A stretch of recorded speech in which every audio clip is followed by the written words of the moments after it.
जय जगन्नाथ सांग मैंने तो भिडियोटी थिला रविवार दिन सकाळु आखि खोली देखे तो बाहर जोर से वर्षा हो भाविली आज बोधे किसी कम निश्चय रिहाती मिल किंतु आमे हेलु गृहिणी आमु कौन के कम फ्री मिल पारे।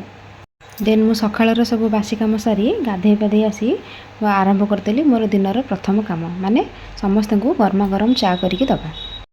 समस्त को चा दे सारिकी मु निजे भी आनिक किसी चा और किसी स्नैक्स खाई देइथिली। एतिक बेले हजबैंड मार्केट रू आसिकी माछ दे जाइथिले जेहेतु आज संडे थिला तो संडे माने नॉनवेज हवाटा तो पक्का आम घरे तो माछ सबको भल भाव माँ धुआधुई कर देइथिले। माँ माने मो सासू से मत सब कम प्रत्येकटी कम मत से हेल्प करती बिना तो मु घर काम माने सब संपूर्ण करवा असंभव।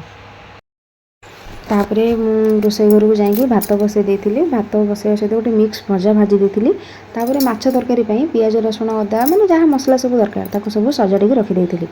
एतिक बेले मत हजबैंड डाकिकी कहले तुम लुगा सफा करार थिला परा मु वाशिंग मशीन सब पकई देछि। माने विश्वास करें सांग मैंने मुझे आसिक देखे तो एत सारा कपड़ा ता भितर पड़ी ताकू देखी आम सासू बोर मुंड ही बिंधिला बाहर जोर वर्षा आ सहित एत सारा कपड़ा कौन करूँ सफा तो हो सारी आम कौन कलु सासू बो मिसिकी घर पूरा विश्वास करें घर बाहर जाए पूरा टेंट मारला भाया कपड़ा पूरा सुखईदेलु। तापर आसिक माछ को भल भाव भाजी देती आलू सहित मसला कषि देकी माछरे पानी देकी मसला झोल कर देती। तापर गरमा गरम माछ तरकारी आमर रेडी हो जाता जहाँ प्लेट्रे बाढ़ी समस्त को मैंने गरमा गरम खायापी बाढ़ी देती।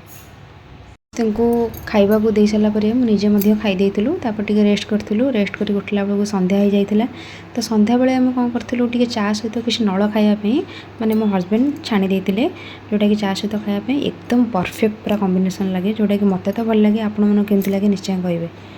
जेहेतु काली संक्रांति थिला सेतिपई घर द्वार भाविली सब पोछापोछि करके भल भाव परिष्कार करदबा जेहेतु संक्रांति आम ओडिया घर परंपरा सब धुआ धोई ये करने तो घर द्वार सब पोछापोछि कर सारा पर रोषे घर आसिक भल भाव सब धुआ धोई कर देइथिली।